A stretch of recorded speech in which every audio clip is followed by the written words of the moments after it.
میں آج عالمی برادری پر واضح کرنا چاہتا ہوں کہ گزشتہ الیکشن میں دھاندلیاں کر کے تمہیں بتایا گیا کہ پاکستان میں مذہب کا کردار ختم ہو چکا ہے، مذہبی قوتوں کا کردار ختم ہو چکا ہے،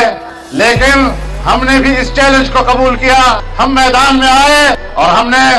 آج 11واں ملین مارچ کر کے تاحد نظر انسانوں کا ٹھاٹے مارتا ہوا سمندر اکٹھا کر کے تمہیں پیغام دے دیا ہے کہ پاکستان میں